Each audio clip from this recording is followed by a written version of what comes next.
This is a dashboard out of a 1953 Arnolt. These are MGs with bodies by Bertone. And they made about 100 of them. And, you basically know how these things were made. They probably had a wooden buck and hammered this thing over it and kind of made the form. But when I stripped it down, because the paint was crazed and flaking off, I was so surprised to see how many little bits of metal were used to make this thing. And since it's stripped, we can see it. So there are really two big pieces and then lots of little pieces. So there's a big seam here that runs across, and that's goes all the way over to here, and that's just a large, simple fold with a rolled edge.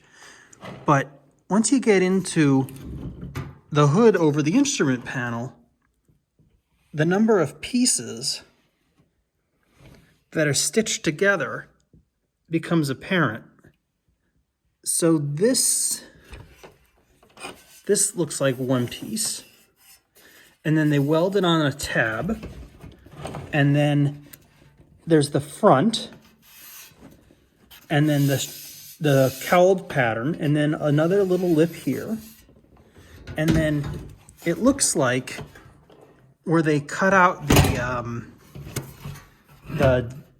defroster vent, that they had to add a little piece. They changed their mind and had to weld that back on after cutting it off.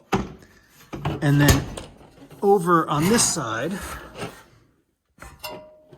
you can see they made a cowled piece, and then it does look like they welded in there as well. So there's a lot of little pieces. Then this is a big bit of a bodge. And the same thing down here. This I didn't strip as well, but it looks like there's a piece here, and then you can see the front. Now on this end, you really don't see this.